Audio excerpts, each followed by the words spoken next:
ദേശീയപാത 85 ബന്ധപ്പെട്ടിട്ടുള്ള നിർമ്മാണ പ്രതിസന്ധി വിഷയത്തിൽ സർക്കാരിനെതിരെ വീണ്ടും രൂക്ഷ വിമർശനവുമായി advocate Dean Kuriakose M P. സർക്കാർ ഈ വിഷയത്തിൽ ഒളിച്ചു കളിക്കുകയാണെന്ന് ഡീൻ കുര്യാക്കോസ് ആരോപിച്ചു. നിർമ്മാണ നിരോധനത്തിന് കാരണം ഇടുക്കി എം പിയും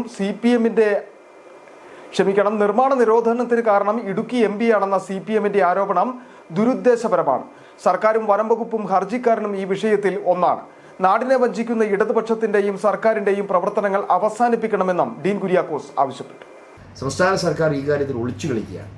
ഈ കാര്യത്തിൽ കോടതിക്ക് മുമ്പാകെ വന്നിട്ടുള്ള സർക്കാരിൻ്റെ സത്യവാങ്മൂലം, ആ സത്യവാങ്മൂലത്തിൻ്റെ അടിസ്ഥാനപ്പെടുത്തിയാണ് വിധി വന്നിട്ടുള്ളത് എന്ന് വ്യക്തമായിരിക്കെ CPM ഇക്കാര്യത്തിൽ 100% പ്രതിക്കൂട്ടിലായിരിക്കുന്ന വേളയിൽ അനാവശ്യമായി പ്രചരണം സംഘടിപ്പിച്ചുകൊണ്ട് ഹൈവേയുടെ നടപടികൾ അല്ലെങ്കിൽ വികസന പ്രവൃത്തി തടസ്സപ്പെട്ടിട്ടില്ല എന്നും ഏതെങ്കിലും തരത്തിലുള്ള തിരിച്ചടി ഉണ്ടായിട്ടുണ്ടെങ്കിൽ MPയും അതുപോലെ മറ്റുള്ളവരുമാണ് കാരണക്കാർ എന്ന് പറയുന്ന ആക്ഷേപം ഉന്നയിച്ചുകൊണ്ട് CPIM-ഉം ഇടതുപക്ഷ നേതൃത്വവും കടന്നു വരുന്നത് ദുരുപദിഷ്ടിതമാണ്. സത്യത്തിൽ ഹൈവേ വികസനം മുടക്കിയിരിക്കുന്നത് കേരള ഗവൺമെൻറ്റാണ്. കേരള ഗവൺമെൻറ്റിൻ്റെ ഈ തെറ്റായ സത്യവാങ്മൂലമാണ്. ആ സത്യവാങ്മൂലത്തിന് ഉടമസ്ഥരായിട്ടുള്ള ആളുകളെ അവർക്കെതിരെ നടപടി സ്വീകരിക്കാനും ഈ ഗവൺമെൻറ്റിൻ്റെ നിലപാട് തിരുത്താനും നട്ടലുണ്ടെങ്കിൽ CPM-ൻ്റെ നേതാവായ ശ്രീ CV വർഗീസും അതുപോലെ മറ്റു നേതാക്കന്മാരും തയ്യാറാകണമെന്നാണ് എനിക്ക് ഈ ഘട്ടത്തിൽ സൂചിപ്പിക്കാനുള്ളത്.